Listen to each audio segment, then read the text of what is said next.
Ќе тргнеш од Македонија со идеја дека треба да направиш апликација која што ќе го направи инвестирањето пристапно за обичниот човек. Но таа идеја ќе се развие во технолошки продукт кој што може комплетно да го промени начинот на функционирање на финансискиот сектор глобално. Диме Галапчев во оваа епизода на Newbiz подкаст ја раскажува приказната за FinCap.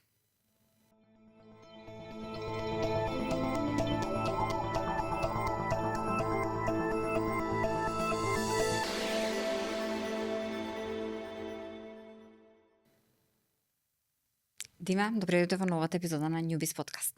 Добро ве најдов. За да стигнеме до FinCap, ајде да почнеме порано приказнава. Кој е твојот бекграунд? Што е она што те доведе до она што сега го работиш? Најдобро е да се почне од почеток.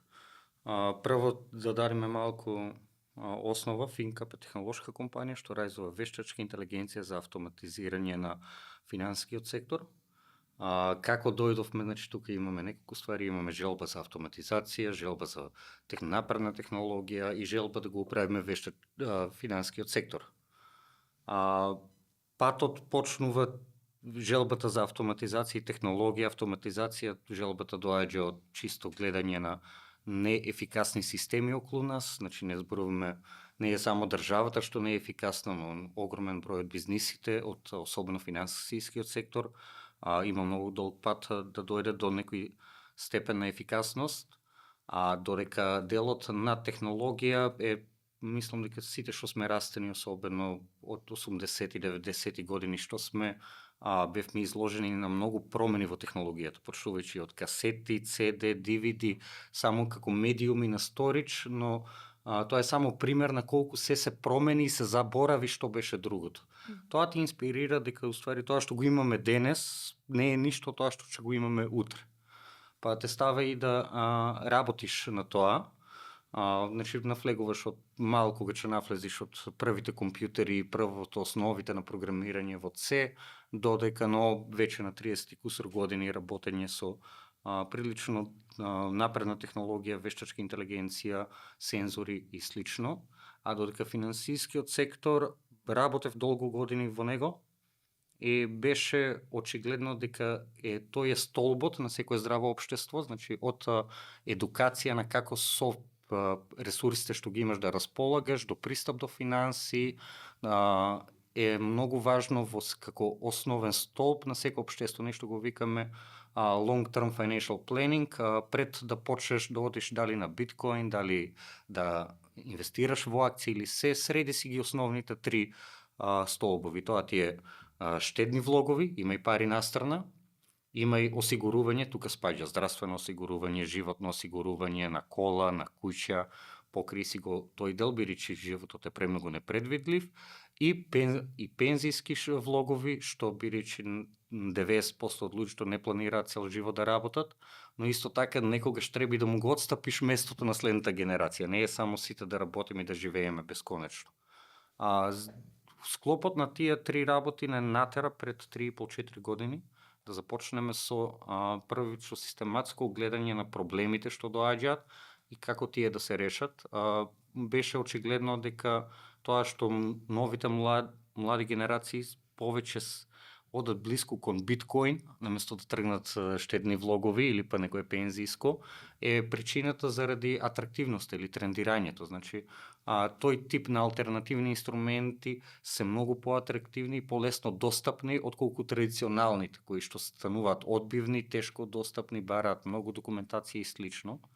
Така да решивме како да го направиме повторно овој досаден сектор секси, да го направиме на некој начин.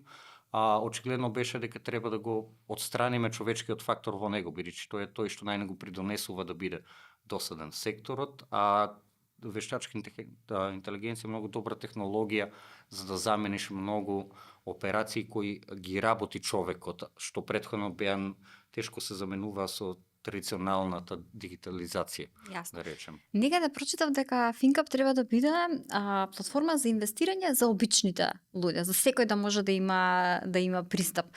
Што значи тоа? Како функционира? Кој е бизнис моделот за вас? Што на што го гледаат корисниците? Готово. Значи, FinCap е технологи провайдер, значи ние продаваме технологија на финансиските институции.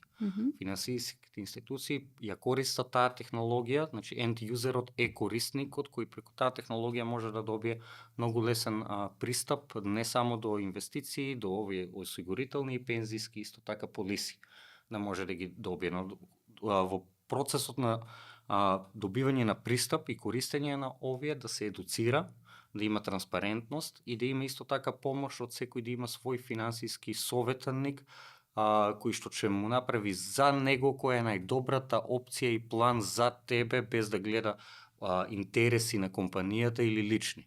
Едноставно како е, што е најдоброто за тебе без ништо друго да е важно. Да. Што е многу тешко да се добие без разлика во кој сектор или да си човекот по природа е многу бајаст и секогаш си има некоја своја агенда прво пред твојата да ја исполни. Јасно. Велиш, луѓето се тие што го прават или бајаст или досаден секторот. Меѓутоа, од друга страна пак, луѓето се до некаде и оние кои што треба да обезбедат знаење. Мислиш дека ни недостасува знаење како енд корисници за да влеземе во тој сектор? Некако го имаш тој момент, дали сум доволно финансиски писмена за да размислувам за инвестирање или најбезбедно ми е можеби некој депозит во банка, нешто што ми е познато од мали ноз? Слично е како возење кола, не треба да си автомеханичар за да возиш кола. Така да има луѓе што ги прават инструменти, некој друг ја прави колата, не ја правиш ти само седиш во неја и ја усмеруваш. Слично и со финансиските инструменти. Како нација ние имаме голем недостаток на финансиска писменост во споредба со многу други држави, некои имат и помали од нас, не дека сме најлошите. Така да има многу простор за таа основна критично сознание на народот кон што и како функционираат основите на финансиите, но не е потребно ти се да познаваш. Значи,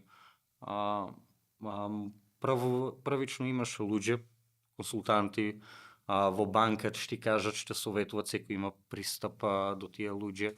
Важно е да знаеш што е на пазарот, а тоа што ние го правиме кога се чувствуваш несигурно околу луѓе или немаш доверба околу луѓе, дозволи на машина да го заклучи тоа за тебе и да ти го даде кој е најдобриот пат. Но исто така најдобриот пат како да ти го даде и лесно да стигнеш до него, да ти намали документација, да ти намали администрација, податоците, сигурноста околу податоците да биде многу повисоко околу човек. Баш пред еден час го имав разговорот.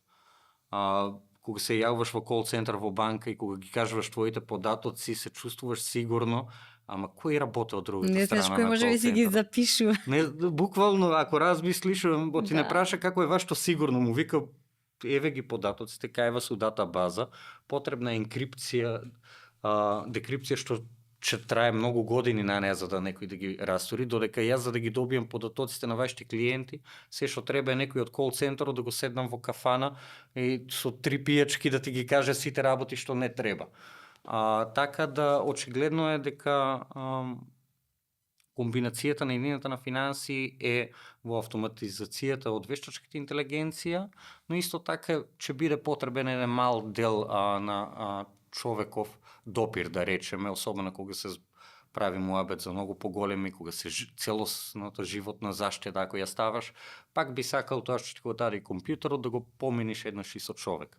Но 80% од случаевите човекот како тој што ти е системот преку кој што ја извршуваш, кои да било аудакциите што ти се важни, може да се комотно да се тргне. Оно што го кажа дека машината, системот, алгоритмот, тоа е тој што ти го дава, ти ги дава насоките, ти го дава планот како треба да постапиш, како треба да инвестираш. Кој го храни со информации? Како да знаеме дека тоа што е нахрането е добро? И тука пак се враќаме на идејата за довербата.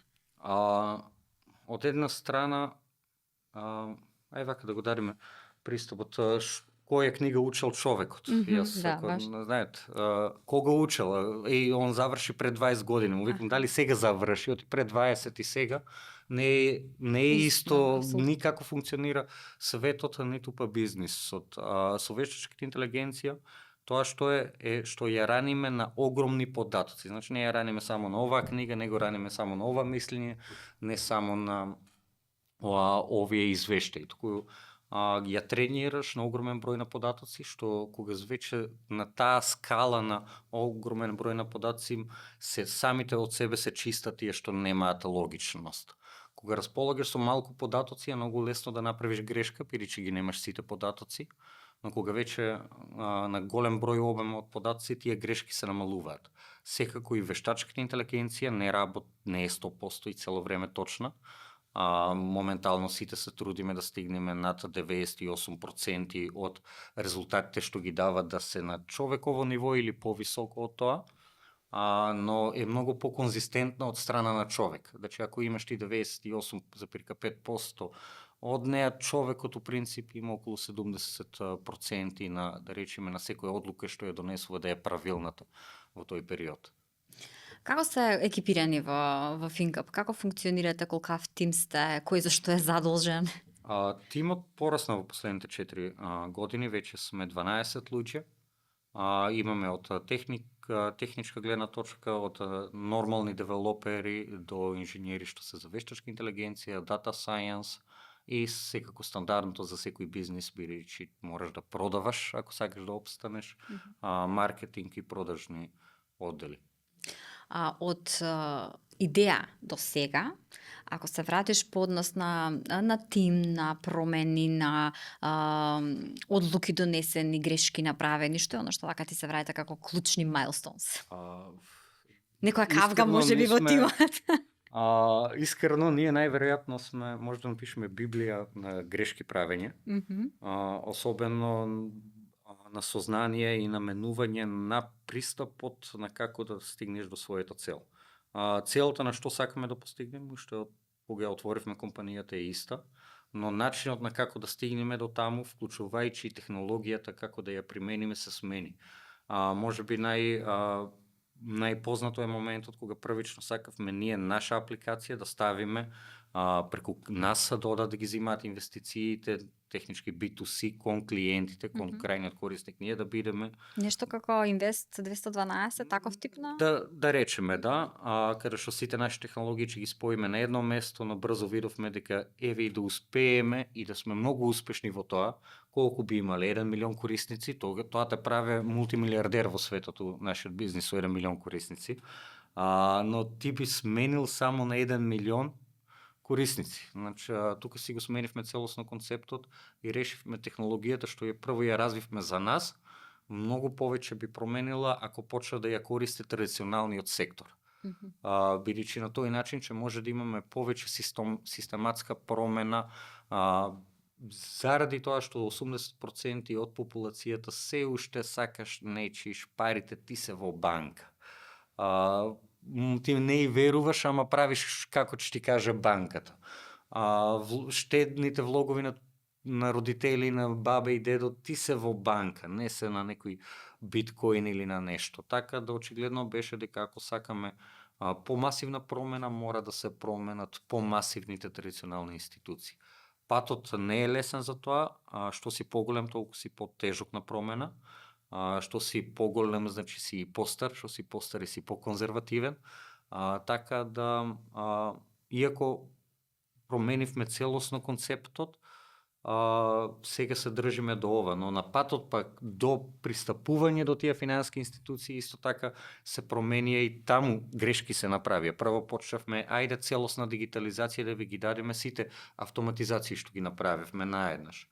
Тоа бара година и пол интеграција, тестирање, регулативни одобрувања, што го поминавме веќе со некои клиенти, но тоа е многу бавно кога размислуваш на глобални стапки. Така да сега, например, почнавме од оваа година, наместо директно со целата дигитализација, одиме чекор по чекор, почнуваме од контакт центарот, што е всушност група на вештачки интелигенции, што може да си разговараш како со човек преку телефон, на 165 јазици, тие се поврзани со системот, се у исто време и советници, но исто така може да ти ја проверат сметката, може да ти ја активираат полиса, да ти ги средат администрација од документите, па после тоа продолжуваме со остатокот од дигитализациите што вклучуваат голем дел на административни автоматизации, но исто така многу и во грижата на корисници и во нивната едукација. Каков е фидбекот од традиционалниот сектор? Во смисла, кои се најчестите приговори или objection, ова нешто не ми штима или ова не знам дали е за нас? Многу зависи со кој правиш муабет. Анегдотно имавме случаеви каде што ова ние можеме сами да го изградиме, че рече нивниот IT тим. После година и пол не знаат се уште од каде да почнат, бидејќи не оде тоа така. Го исто така од Европа видовме и тоа некои дели од Западна Европа, каде што овој тип на автоматизација сакаме нечиме има некој домино ефект каде што голем број на вработени треба или да му дадеш нова позиција да ги доистренираш да работат со edge кейсови, бидејќи 80% од кейсовите ќе бидат веќе исхендлани. Гледаме дека не сакаат во Европа да прават каков и да било турновер на вработени, што малце се одбивни кон автоматизацијата, но тоа е секој пат и претходно ова се има видено барем во Европа, затоа е секој пат 2-3 години покасно од Америка или слично е тоа што прво вика не, ние нема да избркаме луѓе, а после 2 години сакаш нечиш че ја воведеш автоматизацијата, тоа е како промената од коњи во автомобили, веќе сите оние луѓе што ги чистеле улиците за од коњите и цела таа индустрија од околу, и таа била првите 2 години, нема, но на Те се крајот од снајдат, денот те се преквалификуваат, те најдат друга работа. нешто мора да се случи. Европа е малце побавна и по одбивна околу тоа. Во споредба со САД? Да, во споредба со САД, со Обединетото кралство, Англија, Австралија, Канада, Нов Зеланд, сите се многу поотворени. Македонија како иде? Македонија има долг пред да почне да размислува за вешка интелигенција. Македонија треба првично основата да си ја направи, да се тргне од Excel, од Word, да се засили дигиталниот пристап, дигиталното подпишување, дигиталните трансакции. Значи пред што и да помислиме на следна фаза, ние уште првиот чекор не ни е скроз поминат. Ако одиме кон некој пат што дава надеж. Кога ти се спомене финтек, сите велат аха, кул, супер и така натаму, меѓутоа генерално ние зборувам за Македонија, не може да зборуваме за нешто што е финтек. Немаме некои си нити алатки, нити современи начини кои што можат да зборуваат за развој на тој сектор, или можеби не се согласуваш со ваквата констатација? Имаме финтек, многу интересно. Ако отвориш сега на интернет да пребараш финтек од Македонија, најверојатно прво што ќе ти испадне е плаќањето на паркинзи преку мобилна преку порака. Аха, ја мислам се кажеш микрокредитите дека ти испадне први. Не, тие иако дозволеа некој степен на дигитално брзо земање на пари, што имаш многу негативен ефект врз популацијата, како што сите сме сведоци, минус некоја компанија што се странски инвестиции, у принцип не се финтек, бидејќи под финтек не подразбира да користиш технологија, туку под финтек подразбира да развиваш технологија за финансиска. Ние во Македонија имаме многу сервисни компании, компании што развиваат финансиски продукти, но за други компании. Значи, ние сме само буквално оние што го мешаат малтерот. Тука е еден голем проблем што во државата, па и кај нас и државата, му дава повеќе придобености и мотивација на странски компании само да вработат луѓе, да го искористат интелектот на македонците, да развијат нешто каде што подоцна благодетите, интелектуално сопствеништво, тоа оде во мајката земја од каде што била компанијата. Многу компании се од тир зоните му е дозволено да го крадат нашиот интелект за да го носат од страна, така да многу финтек производи се развиени, но не се наши, бидејќи завршија ки други. Додека тие што сме разликата помеѓу сервисни и продукт компании, тие што развиваат продукт, нешто што ќе остане македонско интелектуално сопствеништво, ќе остане овде се што ќе генерира тој продукт, вредноста од него, ќе остане овде, нема да биде one time, ти изработи 20 сати, еве ти ги платени, сега за мене е богатството. Затоа сме едни од единствените од малку на рака нема помалку од една рака сме што го работиме. Но исто така и не добиваме и некоја мотивација за овде да продолжат и други да развиваат. Сите во даден момент гледаат како да избегат чисто Што само би било мотивација? Што гледаш дека треба да се направи за да бидат мотивирани? Ами, ајде да почнеме од основата, ако може некоја компанија што дава најминимална плата за злоупотреба на народот да биде ослободена од придонеси и некои други, да ги речеме, давачки кон државата, може би првите што треба да се ослободени се продукт технолошки компании. Не може ние како од нула овде инвестираме и се, и ние дури на крајот кога ќе видиш имаме поголеми давачки од многу компании што се дојдени од странство овде. Од друга страна, reliability кон системите. Од бркање на документација што овде ти треба да поминеш 5 различни установи и денови да изгубиш за едноставна работа до тешкотијата да правиш интернационални трансакции. Не се ефтини правењето на интернационални трансакции овде. Буквално имаме случаи каде што фиксна имаме наплата од 25 до 50 евра за трансакција во странство. Автоматски многу бизнис модели ги уништува тоа. Касис сега што е околу трансакциите со картички работи и со додавањето на СЕПА се надеваме дека у наредниот период ќе биде олеснато и правење онлайн трансакции, каде што досека беше скапо и многу бизнис модели нема маргини на како да го користат. Тоа што сега се надеваме дека наскоро ќе паднат тие цени е огромна грешка, требаше да бидат паднати пред 10 години да биде трансакција во Македонија 0,5 до 0,7 да можеш дигитално да префрлиш пари. Има уште многу, каде што ни еден подкаст не е доволен, но да почнеме од таа основата, од некаде. Така. Од секогаш ли знаеш дека сакаш да бидеш претприемач, стартапчија? Од секогаш знам дека сакам да градам. Не е важно што се граде, како се граде, од која форма, од дворот кога ги градиш некои мали работи за тебе до еве сега веќе сме не мала компанија сме, но брзо растеме. Кога станува брзо растеме, како изгледа компанија како вашата, која што реално е од тука, да како отвора нови пазари надвор?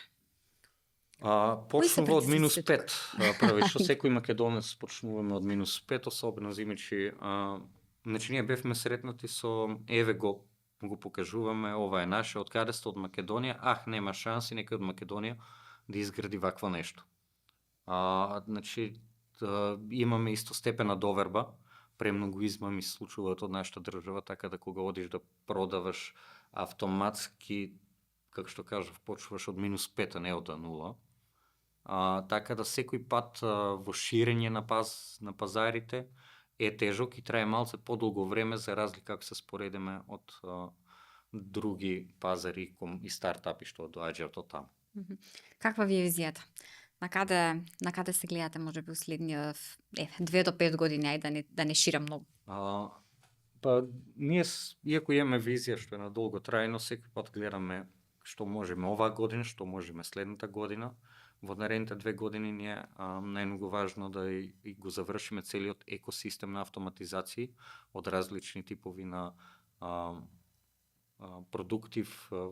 Поголемиот дел се автоматизирани благодарение на вешка интелигенција, но да не ја зборуваме бидејќи тоа е само технологија, значи не е тоа е само технологија што ја користиш за да стигнеш до некаде. По завршување на целосниот тој екосистем, целта ни е веќе да почнеме да се шириме. Сега моментално работиме EU и US пазари, но веќе да почнеме да се шириме Азија, Африка е сега многу emerging пазар и Јужна Америка. Ви посакувам многу успех.